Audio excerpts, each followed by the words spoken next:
Hey everyone! If you're like me, those perimenopause symptoms are driving you crazy. Well, I've got a little help for you.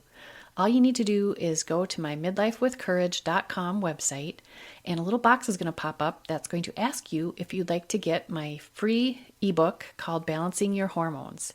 It's a short little guide with tips that you can use throughout the day, super easy, to help you balance out those hormones through the things that you do. So check it out, midlifewithcourage.com. Now let's get back to the show. You are listening to the Midlife with Courage podcast. This is where women in midlife come each week for inspiration, motivation, and sometimes a little education to help them flourish after 40. Let's get started. Hello, everyone, and welcome back to Midlife with Courage. I am Kim Benoit, your host. Thank you for being here. And a big thank you to my guest here today. Her name is Mariana Cooper. Welcome to the podcast. Thank you. I'm really, really excited to be here. Thanks for having me. Yeah, we've been talking ahead of time. I think we're going to have a really good conversation. Tell us who you are, where in the world you are, and what you do. Oh, let's see. It all began. Here we go. Here we go. Well, I am Mariana Cooper. My friends call me Mari, and I pretty much go by that, so feel free. Based out of La Jolla, California, which is in San Diego.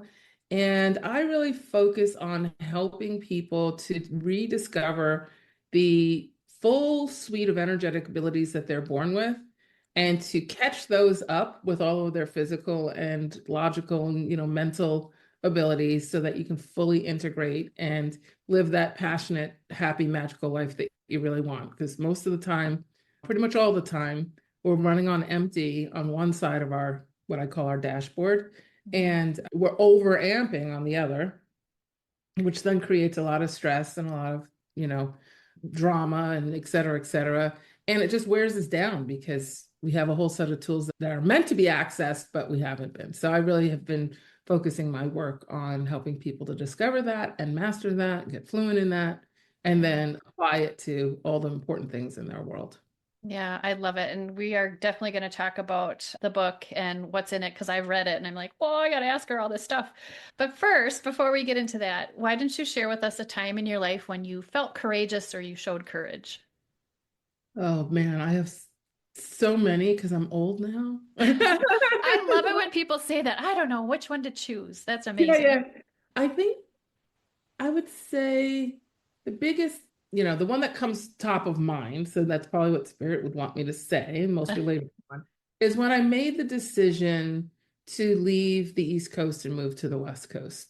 And it was, a big 3,000-mile move, and I didn't have a place to live yet, and I didn't Oh, have a job, and I didn't have a reload package because I haven't had a W-2 since 1997. I've been an entrepreneur for a very long time. wow. But but yeah, I did that with 10 suitcases and three cats.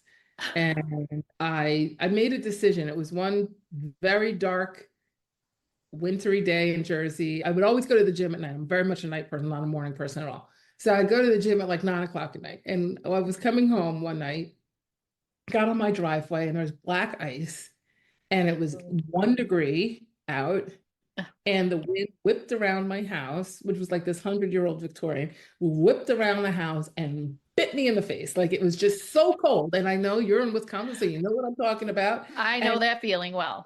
and I was just like, I'm done. I'm just done. I'm not doing this anymore. And I went in the house, sliding across the black ice, almost, wiped out. I didn't wipe out, but I remember that was like one of the major demarcation points. There were some others.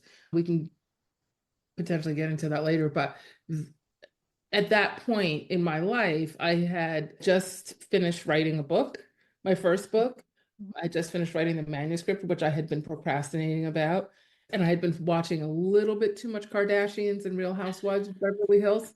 Just a And I little. was like, if those women, I'm smarter than them. If those women can live this well, why am I sitting in New Jersey? Oh And my gosh, that's so I amazing. called myself Malibu Mari, and I just was upset. I was like, I'm manifesting, California, and I did. I that was one of the major big leaps. But I will say, I did not have a house. or a place to live yet.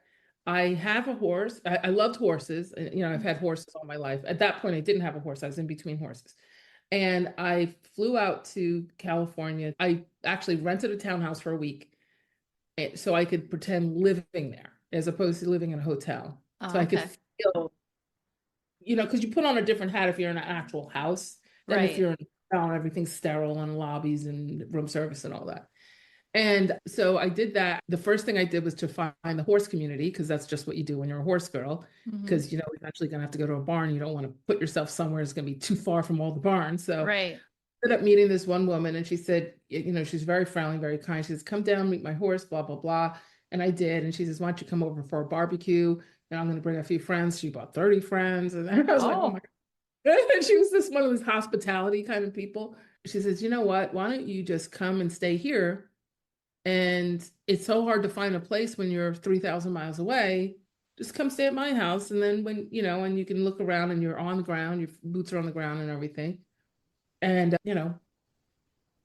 about 8 weeks later, I had another incident. I forget which one, it was probably I don't know what was going on, but I just said, "That's it, I'm done." So I called Claudia and I was like, "Do you still have that offer open for the room in your house?" She goes, "Yeah, 3 cats, 10 suitcases in one bedroom. I oh, brought a friend with me. I got an entire row of seats on Virgin America. At the time, Virgin American Airlines was still around, and Richard Branson would let you have your animals in the cabin with you, oh, there for each cat. oh my And then we gosh. had my friend who was the nanny. So it was me, 10 suitcases, 3 cats, and we took up an entire row. And then we rented a car and because we landed in LAX and then we came down to San Diego. Yeah. And I lived in one bedroom with 3 cats and 10 suitcases for 40 days and 40 nights until I got to my first place. And yeah, it was, and I was literally, I left my mother behind, I left my sister, I left everything Gosh. packed up, and I never looked back. Never, Wow. Good never for looked you. back. It was, I think it's important when life starts to bring you questions that you can't answer yet. It's important to open your heart, open your mind, and pay very close attention because in a lot of cases, a change of location is involved in that. Certain locations, I always feel like your geographic location is your recharge station. It's like your plug, it's your power grid. Hmm. And for where I was at in my work, and I do like what I call mission-based work, and it's not religious. I'm talking about like this is my calling. Like I Hmm. know what that is already.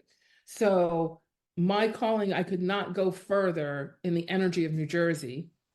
It was like having a four-cylinder engine. Even when I'd go to the beach, even when I'd sit on their bluffs and all that, it just was a lot of revving to do what I was being asked to do, which is reach, Yeah. millions of people, blah, blah, blah, write books.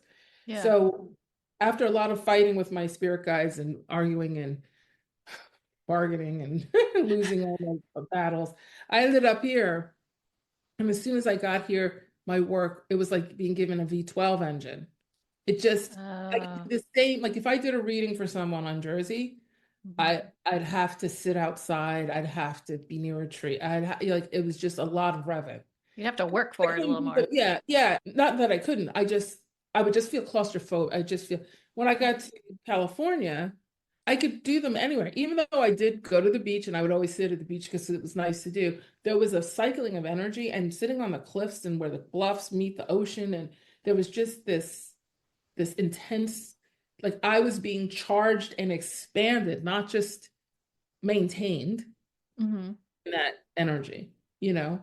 So I think it does take a lot of courage to change your entire footprint. Yeah, for sure. And, don't get me wrong, I saw my life flash before my eyes several times. It's not Oh my like God. sunshine, lollipops, and roses. I always tell people before you go and make that leap, just remember, however you leave is exactly how you land. So after the Uh, chaos settles, you'll be back to feeling exactly the way you did about 6 weeks into that new move if you don't fix what you're running from on, at the originating point. yeah. So it's important, like if you're thinking, oh, that sounds interesting to me, something just sparked in me, yeah, big move. I'm going to move to Italy. I'm going to move to Yeah. California. I'm going to move, one of these places. Mm. Start working that last year before you actually take that leap. Get yourself a therapist, get yourself a spiritual coach, dig into who you are and Mhm. what you want to be, like what you think that geographic move is going to do for you. I'm going to be free. I'm going to have this beautiful place. I'm going to have a garden and plant tomatoes. I'm going to get a dog, all those things. Yeah. Get down under your own hood. Yeah. Start asking those bigger questions while you're still in the originating point, because Mhm. you don't want to move from running. You want to move from a place of expansion and joy. Mhm. Because if you're running in Jersey, it's not going to be long before you're running in California too. Yeah. Yeah. Like wherever you go, there you are. Yep. They all yeah. So I think it does take a lot of courage because it takes a lot of self-reflection. You have to look yourself right in the face. And if you don't, you know what? That new place where you don't have all your old excuses anymore, because you can't say, oh, it's because that closet isn't cleaned out, because okay, the closet isn't there anymore. Oh, it's Yep. because I didn't get to that park or this whatever. Yeah. All that's gone. But And you're now still there. exactly. I think that's the biggest thing. I think it takes a lot of courage to look at yourself. Oh, it does so much. And I come from a place where with this podcast I want women to look at themselves and see their beauty inside and their worth. You're doing this looking inside is just a little bit different. We'll start with the book. It deals with your 3D part of you and this 5D part. And I'm probably not explaining it correctly. You But just did perfect. You did perfect. It's good. so tell us about that. What does that mean? Okay, so the book is called Beyond Intuition. And the reason why I named it Beyond Intuition is that we generally have an idea about intuition. Hmm. Think, oh, we had a coincidence, or oh, I didn't trust it. Most people notice their intuition when they didn't trust it and something goes wrong. They're like, I knew that. I should have done it that I way, should have listened to my gut. So it's this real kind of adversarial kind of relationship with it, and there's a lot of distrust around it, and then there's some trust around it, and then there's the people who are really freakishly intuitive, as they say, and then oh, she always trusts her intuition, and not, she's better than me. She's got a gift, all that. And essentially, it's not about a gift, it's about a physiological set of senses that we're all born with. And some people just tune into them quicker than others. Some people use them more than others. And so they develop them a little bit more than others. And it seems like a gift just because other people don't even realize they exist, or they just don't maximize what they have available to them. So essentially, there's a couple of tenets. For the sake of brevity, I'm going to say one that I think is the most important, and that is, if you've been raised in any kind of formal religion, which most people have been in some way, shape, or form, Hmm. or exposed to formal religion in some way, shape, or form, we're usually taught in our modern society, even in ancient societies, that we are a body, and that body leads everything. It's a one-time thing. And we have maybe this spirit thing inside of us that we're supposed to sort of find or repent or something that's flawed. And then we've got this guy over there who's going to bless us and tell us what God said. And that would be like a minister, a rabbi, a priest, whatever, a bishop, a pope, whatever. But we got that guy who's going to tell us what to do so that we can get to the bigger guy in the sky. Hmm. And if we screw up, then the middle guy is going to be mad, and the big guy is going to be enraged. You know what I mean? Fine, whatever. And so one of the questions I asked, and it came to me because I'm a channel, and it came to me, and I said, okay, if there's billions of people in the world, and we've got this God, and God creates everything, and God gives you a way to pray and set intentions and do vision boards and all these, 600 different types of divination, seven, eight, nine, major quote religions, unquote. He's given a whole lot of people a whole lot of ways to ask him for stuff. Hmm. Got all kinds of staff, ministers, and rabbis and bishops. Oh, Lord, help me. Lord, please listen to the flock. The flock's got issues. Somebody's got the cancer. Somebody's kid, the dog just died. We need your help. We have Yeah. all these ways of asking. Well, if it's going to create the ways to start a conversation with billions of people, wouldn't you make at least one equally robust way of getting the answers back? Like, why would you allow all these people that you've created, billions of them, a way to communicate to you and ask you for stuff and really fill up your appointment book with stuff to do, but no way to get the answers back? No equally robust system. Yeah.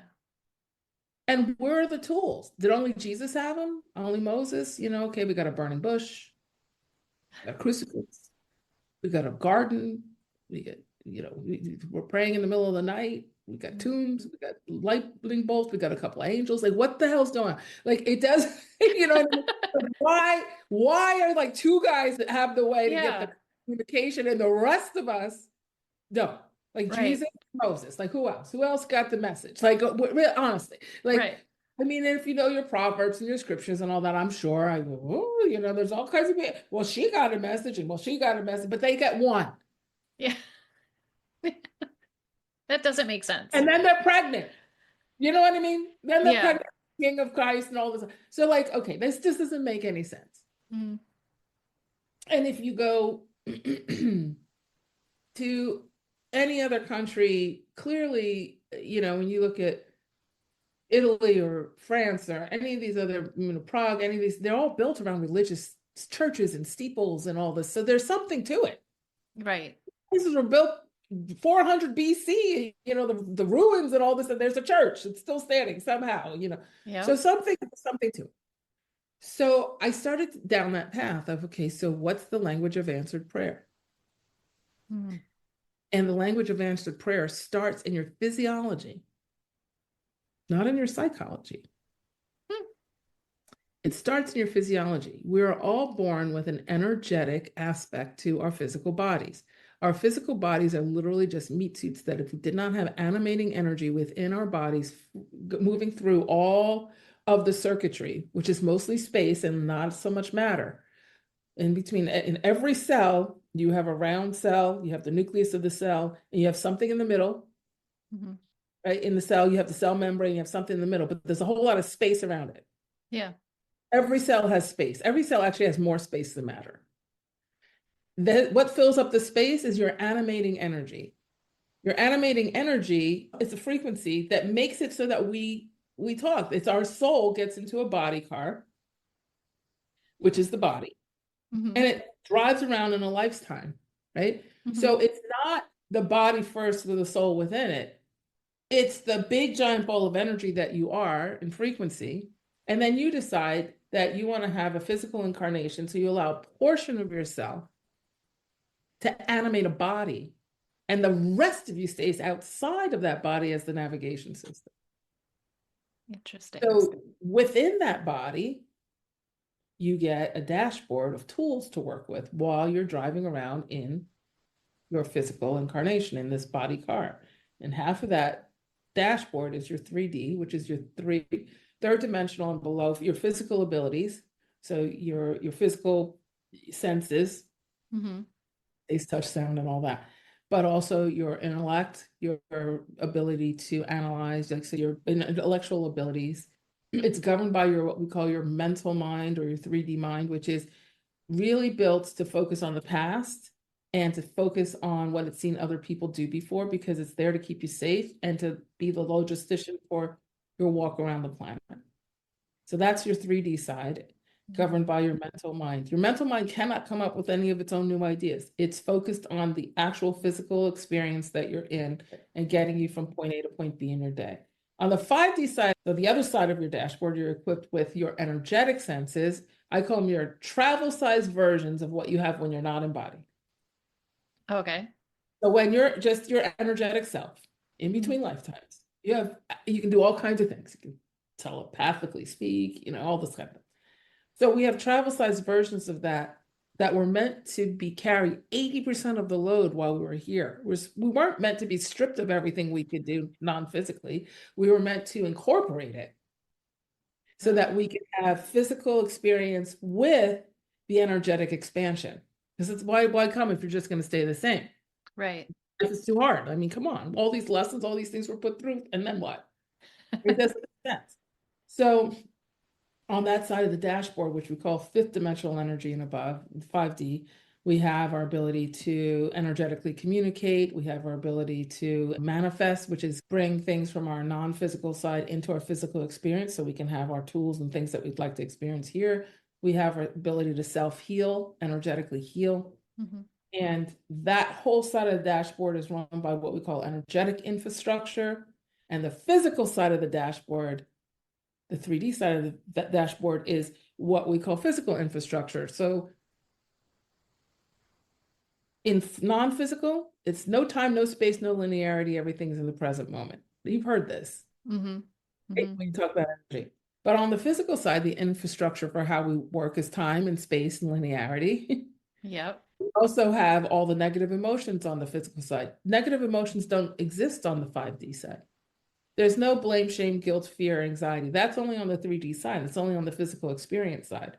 Mm-hmm. On the 5D, which is run by your higher self, you're connected to infinite, you're all knowing, you have access to everything that was ever going to exist already exists. And it's just a matter of sorting out how these tools work. Mm-hmm. You're born with all of it. It's already operating. You couldn't manage your life without it.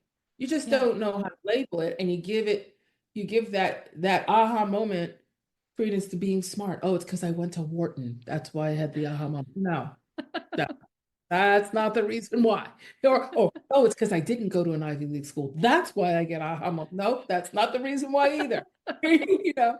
And so, yeah, so you have your infrastructure on both sides and you have your toolkit on both sides. And the point is that your physical was meant to carry 20% of the load, which is just the logistics of getting around the earth. Go to Trader Joe's, mow the lawn, wash the clothes, have sex, eat pizza, all those things, those physical things that we come for. The non-physical side, though, is where all of your operating systems are and all of your broader intentions are housed, and all of the resources and the tools and the quote magic and the access to all of that is all housed on that non-physical side. So it's my job to bring that to everybody's attention. And my book Beyond Intuition was like kind of like the missing operating manual to all of this. Mm-hmm. I'm sorry, it's probably take up the whole show and now we have to end, right? No, we're gonna keep going because I'm really interested in this. Yeah, and I love it. See, I have it on my Kindle and I Okay. highlighted this energy and ultimately your outcomes always follow your dominant thoughts, frequency, and actions, not predictions by others. Is I think that's how the next it didn't change my page. But anyway, from a third party is what it says. So so I love that idea. I mean, I hate the idea because this is real life. We get so caught up in what we think is now and here, but that's really not it. There's this whole other part of us that we don't tap into, and we should. Well, I would say don't should yourself too much That because the reason why is you're doing the best you can with what you have and the awareness Mhm. that you have now. And I think that we also understand that there's another piece of this, and we call that the collective. So there's a bigger, broader thing going on with kind of the totality of the world and the galaxies and all that. And so I teach a class on energetic history. In my classes, I teach a lot about energetic history and the evolution of frequency as it goes along with the evolution of mankind. Mhm. And we're really coming to a quarter now that's been storied for quite some time where old systems of predictions have dropped. Like they stopped. They stopped at some point. They stopped predicting. They got to, like the Mayan calendar ended in 2012. And there's other, and back in 2012, they're saying, oh, don't worry about 2012. 2016 is the real problem. And then you get to 2016. Oh, don't worry about 2016. It's 2025. That's the real crazy thing. And then, so because there was like predictionally things along the way, right? And so I think it's important to understand that life requires narration in some way, shape, or form. Life is volatile, it's sensitive, it can be dangerous, it can be expansive. There's so much available to us. Mhm. But how are you supposed to know? Like, how are you Yeah. supposed to know what to do? And so the narrator is that energy of your higher self that communicate. It's like the most important piece of that energetic dashboard. People think it's manifesting because they just want to get their stuff, so they get into like the law of attraction. Yeah. But what they don't realize is the most important piece, the most consequential, pivotal piece is how well you can have an articulate conversation with your own higher self. How well can you get the knowings, the contextual messages from your own higher self so that your higher self can participate in your day to day and help you to make those decisions to put you on the right track faster. Remember, Yeah. there's no time, no space, no linearity in non physical, right? So your higher Mhm. self is not dealing with time, space, linearity. However, it is dealing with the 3D side of you, your resistance. Mm. And of all the places God could put free will on these dashboards that he or they, if we're going to pronoun God, put fully, fully, I know, I'm really going off the rails. I don't know what it is about you, but I'm like, I've got the switches on today, like to be funny. That's awesome. But the real thing, he could have put it anywhere, right? He could have put it on the 5D side, on the 3D side. Where does free will? Like, who gets the final say? Mhm.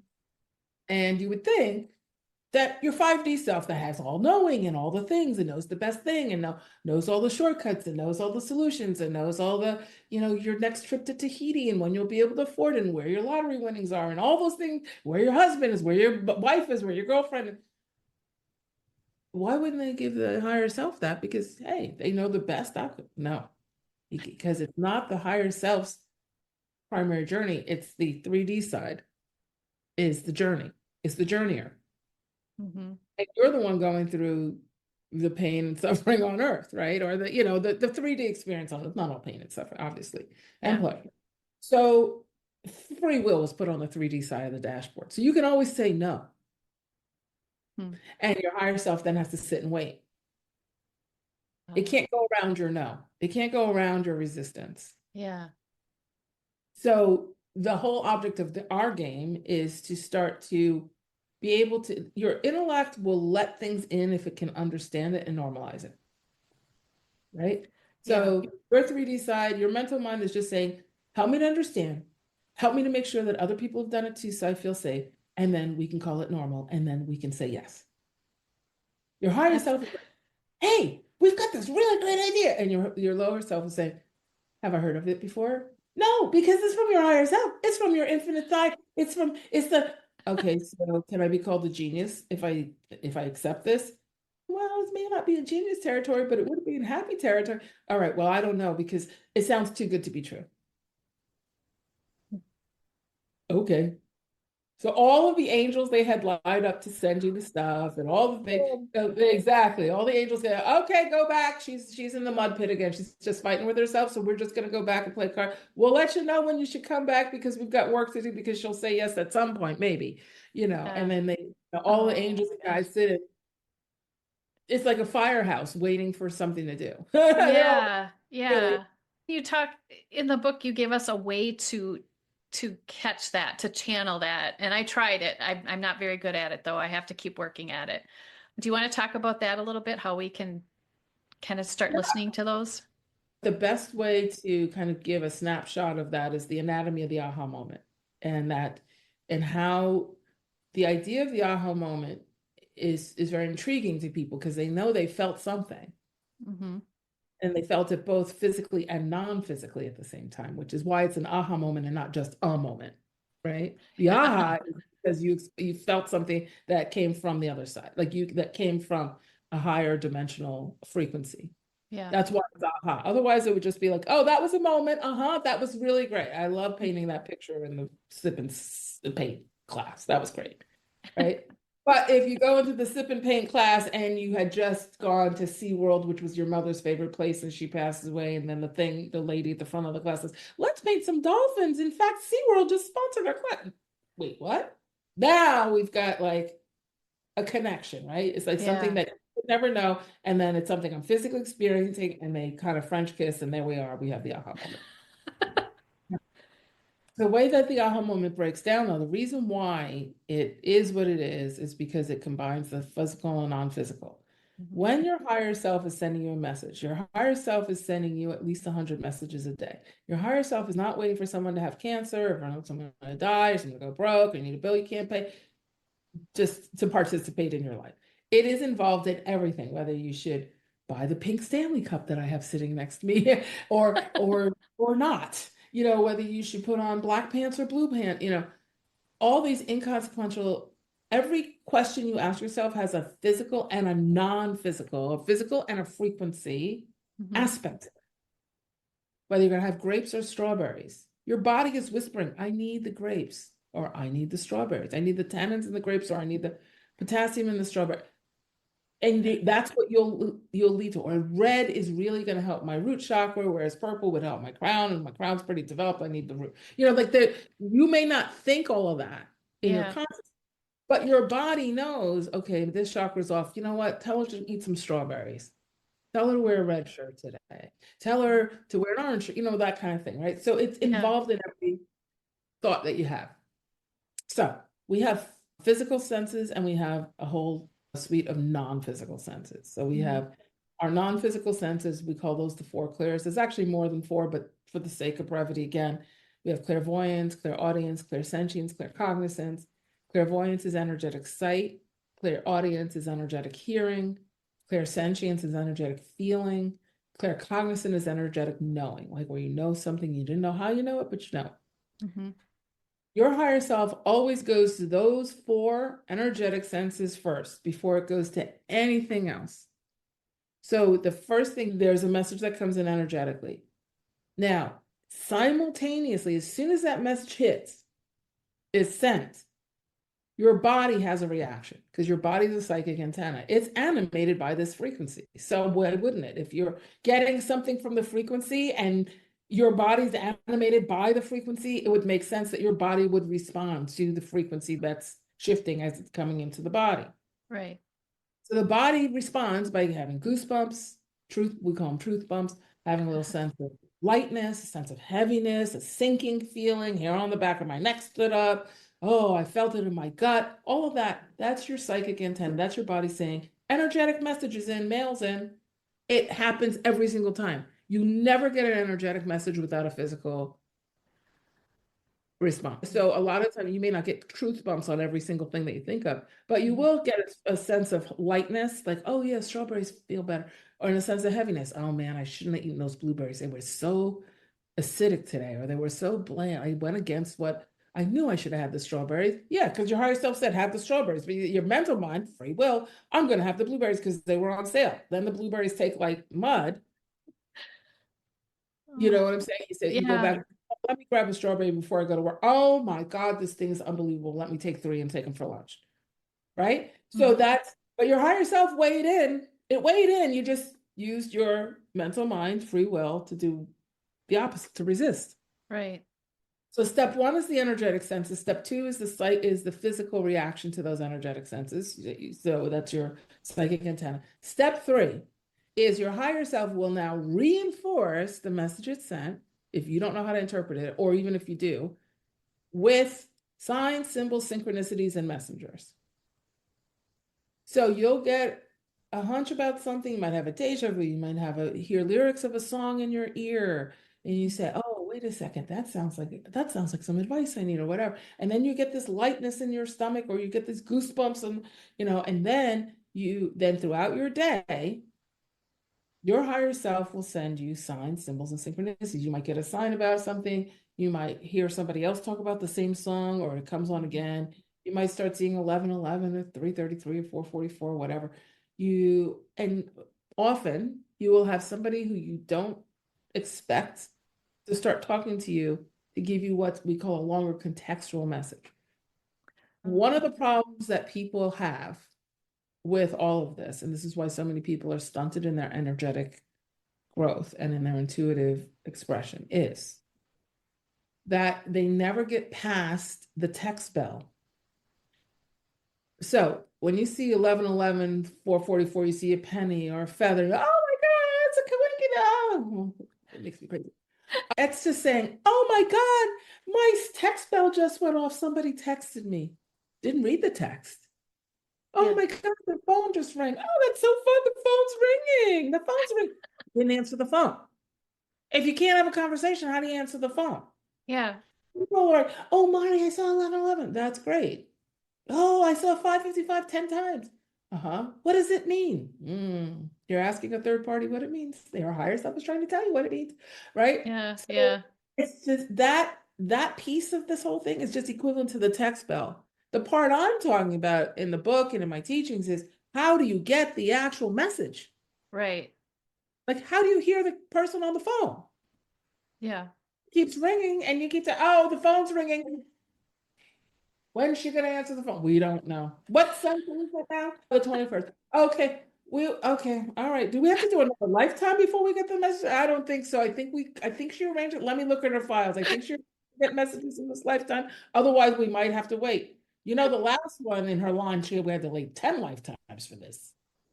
I know. No, no, no. It's not going to be 10. It's not going to be 10. Look what's happening in the world. The whole world's blowing up. It's not going to be 10. It's all rearranging itself. You know what I mean? Like, no. Do you see what I'm saying? I So totally see what you're saying. I live it's what so you're saying, I think. it's time, it's time to get the message. And Yeah. so that is learning a language. It's like learning Russian or French or Italian or Japanese. It's you don't want to go to that country and try to live there on just an app, Yep. right? You Yep. want to go there with as much working knowledge and then preferably fluency. If you want to start buying real estate, investing in Japanese crypto or whatever, you don't want to just be saying, "Donde es el baño?" Like, where is the bathroom in Spanish? Like, you want to be able to get in there and be able to say something more than the basics. Right. Right. So if you need life navigation support, Mhm. like, should I marry this guy Yeah. after he did that thing? You don't need the woman hating psychic who you're paying $10 a minute to tell you, yeah, no, you should marry him. He can't change. Or, yeah, yeah, you should marry him and then get the alimony later because you're going to end up divorce. Like, you don't need Yeah. that person. You need your higher self to say, yes, no, or no, yes, or whatever. But you need that higher self to be like your person is your higher self because it's the rest of you. It's the part of Yeah. you that can see who this person is in your soul group. Is this a soulmate, a twin flame, or this or that, Yeah. a lifetime. And so that's why now in the book, and I will say this, there is a process of how to get these messages Hmm. and how to interpret them and how to understand. One of the big questions I get is what's true guidance versus false guidance? Like, can this thing tell you the wrong thing? Your higher self will never, ever, ever, ever be wrong and will never, ever, ever, ever tell you any kind of false guidance. Any kind of false, quote unquote, guidance you're getting is from your mental mind and your own resistance, Hmm. trying to talk you out of the unknown thing that it doesn't understand. Hmm.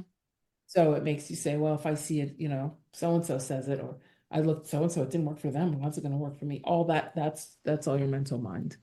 Yeah. Yeah, that's the message I got from it. This is what I've been like actively doing. I'm trying to think. It's in my business. I know there's this big thing that I need to do. I feel like I'm physically going, oh my God, it's just out of reach. But my mind is telling me, or, Mhm. I'm getting those messages, like you said. I'm trying to separate that and just say, okay, wait, thank you for protecting me. But I got to listen to this. Now I have to get this message. Right. So that's where I'm stuck a little bit because I'm like, okay, how? So I got to read your book more. But Well, no, the way you get more messages is by acknowledging that you got the first part of it. yeah. So the first things I would say, without all the extra formal training or anything, one of the first things I would say for where you're at right now, because you're in a nice open court of willingness and self-discovery, is to write down when you get hunches of things, to write Mhm. down synchronicities, to write down ideas that you're getting. And Mhm. it is okay to take a page and split it and say, I think this is my 3D mind saying this, but I think this is my Uh, 5D mind saying that. Like, give yourself something tangible to look at. It's fair. You've been running your life for what, 35 years or whatever, without, all right, whatever age. 57. Oh, are you serious? You Yes. look like you're 35. Thank you. No. All right, we'll say 53. We'll reverse it. Okay, sure. Yeah. You've been conditioned for a very long period of time, right? Yeah. To use your intellect to keep you safe. Mm-hmm. And so, and tangible, it'll be like tangible things. Mm-hmm. So if you put it down in the written word, especially in the US, the written word is always golden. Like if somebody writes it down, which Mm-hmm. we know now is not really true, but somebody writes it down, it's supposed to be gospel, it's supposed to be true, Yeah. right? So I would say split the page and say, okay, this is what I think is coming from my higher self, and this is what's coming from my 3D mind. And if they're at odds with each other, lean into your higher self and say, higher self, raise the volume on my knowing, Mm-hmm. give me radical clarity so that I feel it. Now, Yeah. generally, the rule of thumb is if you see it 3 times, then it's a sign. Okay. So your higher self will come and say, okay, great, she's asked. So two things. One is you always have to ask to get the help. They can't go around your free will. So if Yep. you don't ask, they can't go around. So you want to ask. And you also want to write things down. So then your mental mind is saying, okay, it's written down. Okay, we'll take a look. And it gives your mental mind something to do. And then, as you get hunches, and you can even say, I've gotten this first thing. This feels like a sign. Show me 2 more. And Uh-huh. you'd be surprised how fast they show up. Interesting. Mm-hmm. I'm definitely going to do that. Yeah, yeah. That's Yep. amazing. Oh my gosh. I feel like this could be like a couple hours long, but we don't want to do that today. To tie this into women in midlife, I feel like this is a great time to be kind of exploring all of this. I mean, any time is good, but I think midlife women too are especially like, what do I do now? I know there's something more for me. This kind of ties in perfectly with women our age, or my age, I should say. Absolutely. And it's funny because I've had a few people ask me to be on their shows who are focusing on women, like boomer women in midlife. And, the one thing I've worked with thousands of people in my practice. I've done over 100,000 readings and stuff. And then I moved over from readings to coaching and stuff for this. And in all those thousands and thousands of hours and thousands of people, I could say that with pretty strong authority, your intuition really increases in midlife. Mm. You kind of hit a tripwire, and I'll tell you why. I'll try to keep this brief, but I find it a fascinating thing being in that age range myself. Is life, when you're born into a plan that society has cast for you. Mm. You're supposed to graduate from high school at 17, and you're supposed to go to college, and then you're supposed to get some sort of advanced degree, and then you're supposed to be, married by 25, start dating somebody, only date them for a year, be engaged after a year, and then after that year, once you're engaged, then you're supposed to be married within a year, and then you're supposed to be pregnant within a year after that. You're supposed to be shorter than him, make less money than him. He's supposed to be taller than you. He's supposed to provide for you. He's supposed to provide the first house, then maybe the second beach house. You're supposed to have a boy first, then you're supposed to have the girl. So then you have two. And a career that you stay in for 30, 35 years, you're supposed to know that when you're 18 and not change anything because then you're wayward if you do. And if you don't know by 18, then something's wrong because your parents were supposed to like beat it into you, throughout. Maybe you're supposed to go into the family business or whatever, but you have this pre-planned thing. Mm-hmm. And you're supposed to make your parents happy, whether they're alcoholics or drug addicts or narcissists or borderline personalities or bipolar or helicopter parents or who are needed you to give them their second lease or the most amazing, perfect, Walton family reunion, whatever. I'm really dating myself. But whatever this plan of perfection is kind of what I call it. I don't really know of anyone who's really gone through that and 100% nailed it. Right. As soon as you start to fall off of that path, you fall in love with somebody who's not your race. You fall in love with a guy who's shorter than you. Well, you make more money than he does. You're not married by the time you're 30. In fact, the first baby's coming by IVF at 42. Mm. And then it's like, well, what's wrong with you? When did you decide to be gay? When did you decide to be fat? Well, how come you're not, what do you mean you're not going to church every single Sunday, listening to the Bible and repeating what they said? At some point in our life, we hit a crossroad. And here's the crossroad. The crossroad is when your problems become bigger than the original plan. So you can't go into those problems in the way that they said we're supposed to get the answers, like church Mhm. and dogma. Church is fine. Dogma is the problem. Mm. I go to a church. I have a church. I was raised Catholic. I'm not a practicing Catholic, but I will go to a church and sit in a church with no mass any Mhm. day of the week because the dwelling is usually made of a lot of natural materials and it holds a very high vibration and Okay. a very singleness of intention. People go in there to pray and connect. So Mhm. whether you're a Buddhist that's why you can go to a synagogue and go, oh, it does feel sacred, even though I'm not Jewish. Or you can go to a mosque and feel the same. There's just something you go to all these palazzo, I've been watching a lot of Europe videos, so I'm sorry for all the Europe, No, that's good.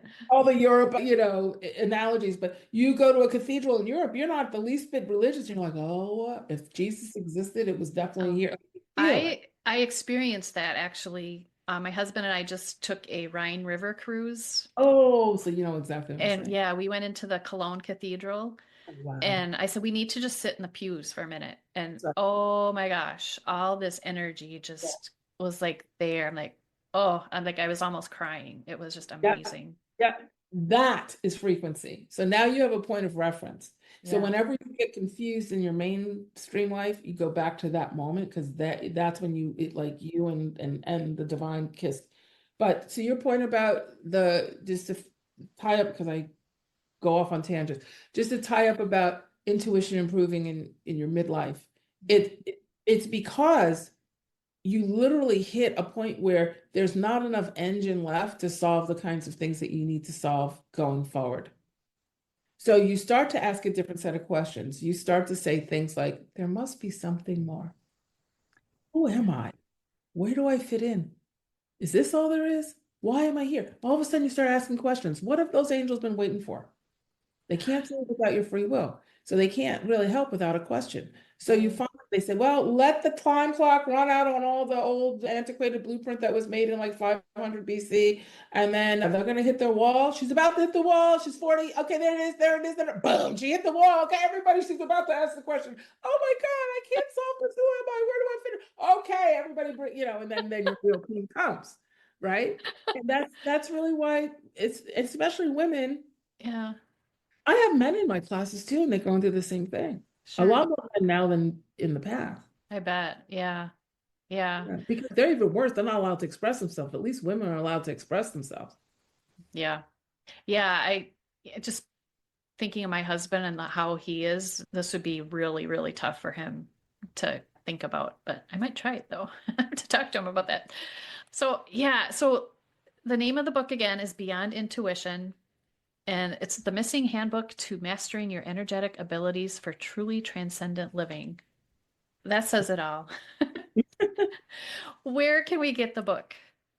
Well, I Or would you am. like us to get the book? Is Yeah, maybe yeah, a yeah. better question. The site to get it is beyondintuitionbook.com. Okay. Beyondintuitionbook.com. I don't have it on Amazon just because Amazon's crazy right now for authors. Mhm. And I have it on a wonderful, wonderful company. If anybody is writing it's called books.by. And so it's just way more author friendly, way more Okay. customer friendly. So I just decided to start off there. So Awesome. beyondintuition.com is the site that has all the info about all that and the Okay. bonuses and stuff that come with the book. Perfect. And you talked about you have clients and you work with people. How would people find you if they'd like to do that? You can go through the website as well, beyondintuitionbook.com or the ahaway.com. We'll put those links in the show notes so people can find those Sure. easy. Mari, I feel like we could just keep going on. But anyway, we have to end it at some point. Before we say goodbye, is there any one last little piece of advice or maybe something we didn't cover that you wanted to go over with the listeners? I think the most important thing is that you matter and your dreams count.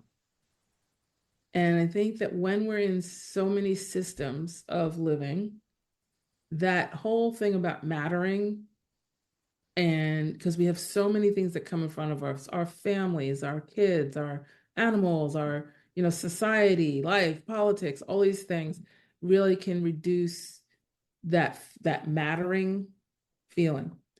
And your dreams count because your dreams are the gateway and permission slips for other people to do their contributions as well. Your dreams are a contribution to the whole moving forward. We all have a contribution to make. And so if you're feeling like there's something in you that's bubbling, honor that. Really honor that. And it could be even taking a trip. It could be going and getting a new embroidery thing from Hobby Lobby. I don't care, whatever it is, honor that. Because often people say, well, Mari, you're sounding like I have to find my inner Oprah and do some sort of open a school in Africa or something.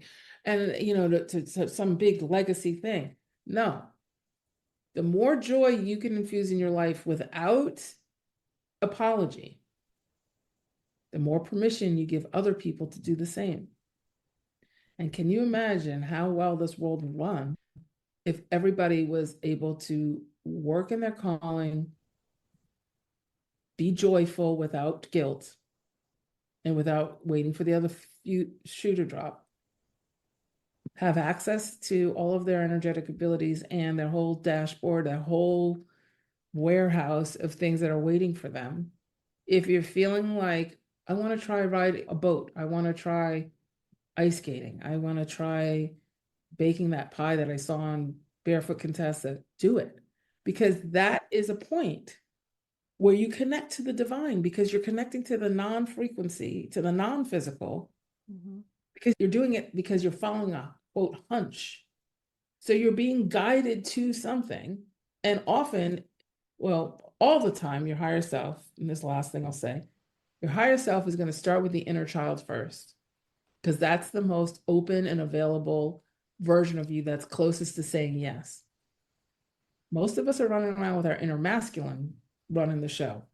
Where do I put that on the to-do list? Didn't we do that last week? We didn't get that done yet. Oh my God. Oh, come on. That's all masculine energy.